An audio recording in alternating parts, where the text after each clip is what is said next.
The Nintendo Switch Online expansion has been out for less than a week, and while there are some things to like about it, there's also a lot that can be improved upon and even added to the service to greater justify its price increase. In fact, we here at GameXplain have jotted down a list of 10 ideas that can make the NSO expansion pass even more worth it. Some obvious, and some a little less so. That said, we need to start with an obvious one. Button mapping.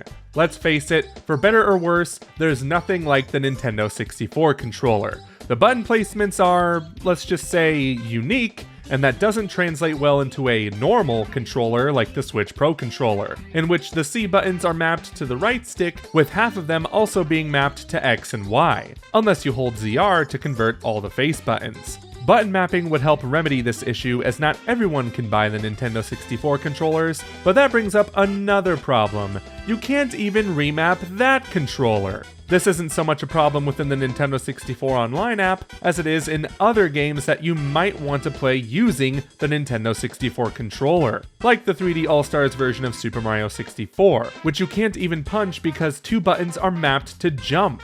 So the final point is this: allow buttons to be remapped in the Nintendo 64 Online app and let the N64 controller be remapped via the Switch settings. Boom, everyone's happy. Especially since you could then use the Nintendo 64 controller as a makeshift 6-button Genesis controller, which is something that isn't even available outside of Japan. Nintendo Switch Online has given us the gift of playing multiplayer Nintendo 64 games online. When it works, of course. However, you're only limited to playing with your friends. So if they're unavailable, or you have none, my condolences, that means no multiplayer Star Fox 64 or Mario Kart 64 for you. Fortunately, there's an easy fix for this, and it isn't to get more friends. We should be able to play with random people online. Just throw us in the Star Fox 64 lobby, wait for the appropriate amount of players to show up, and you're off to engage in furry space battles. No friends required. Of course, this feature might work a lot better if online play was more stable, but hey, baby steps, right? I'll be the first to admit that I've had a blast playing the current offering of Nintendo 64 games available on the expansion pack. Some games like Winback confuse the crap out of me, but classics like Mario 64 and Ocarina of Time make me feel like a kid again. In spite of my fun time playing these games, I can't ignore the less than perfect quality of these emulations.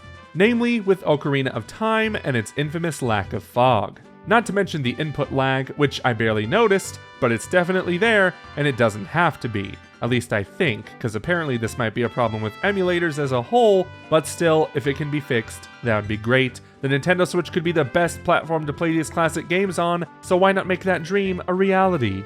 However, even if the emulation is improved, the Switch won't be the best place to play these games until Nintendo removes this next thing. Do you know what I've always disliked about the classic games in Switch Online?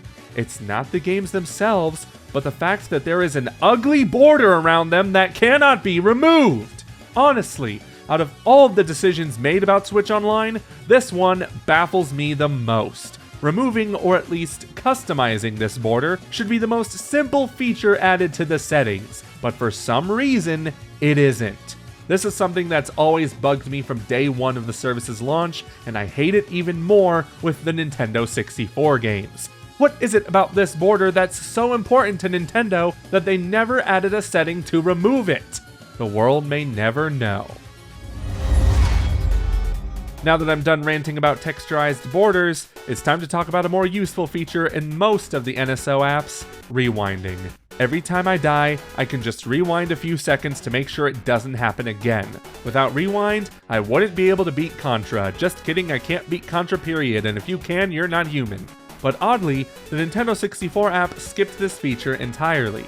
There's probably a good technical reason why rewind isn't on the Nintendo 64 games, but that doesn't make its absence any easier. So if Nintendo can find a workaround for this, we would greatly appreciate it. Maybe I'll be able to finish Winback with it. Then again, maybe not. Do you know what we miss about the older generations of gaming? If your answer is a lack of microtransactions, you wouldn't be wrong, but we're actually thinking of instruction manuals. These booklets weren't just handy guides explaining how to play the game, they also included additional story details, character bios, and some special tips. In a way, they were almost mini strategy guides. The Nintendo 64 games don't have any digital instruction booklets, but you know what does have them? The Nintendo 64 games on Wii U. It's more or less a bummer that they're not available on Switch, especially with how complicated some of the games can be, so a little update including them would be nice. It's odd, but kind of understandable that the Nintendo 64 games don't have the rewind feature of the other consoles on Switch Online, but they also don't have any filters. We don't need a pixel perfect filter at all, though a CRT filter would be nice. I know, it's such a millennial thing to complain about lack of filters, but the Nintendo 64 games could seriously benefit from CRT to better mimic how they originally looked, and it would even help fix a few effects, like the pre-rendered backgrounds from Ocarina of Time, which are super blurry compared to the 3D character models. Plus, CRT filters are just great for some added nostalgia, which is the whole point of playing these games now, isn't it? The next item on the list isn't really an improvement that needs to be made, rather it's a suggestion to increase the value of Nintendo Switch Online's expansion pack. And since Animal Crossing New Horizons Happy Home Paradise DLC is included with the expansion pack, why not take it even further by making more DLC included in it? For example, if for some reason there were more tracks added to Mario Kart 8 Deluxe, or boards from Mario Party, there could be an option for people to own it by subscribing to NSO's expansion pack. More DLC would be added to the pack, thus making that $50 price tag easier to swallow. Depending on how many DLC packs are potentially added to the service, it could wind up being a much better deal than buying them separately. So according to data miners, there's likely one more console being added to Nintendo Switch Online. We could go into theories as to why we hope to God it's the GameCube, but what's more important is how this console will be implemented. The best way to do this, in our professional opinion, is to make this add-on free for existing Switch Online expansion pack users. Let's face it, increasing the price after adding the new console just wouldn't look good and cause more frustration. Including it with the service is the best way to go, because again, it increases the value of the expansion pack and it could potentially bring in more users who were previously not sold on the service. $50 is a lot of money after all, so why not make it more worth it by adding in the GameCube? It's probably going to be the Game Boy though.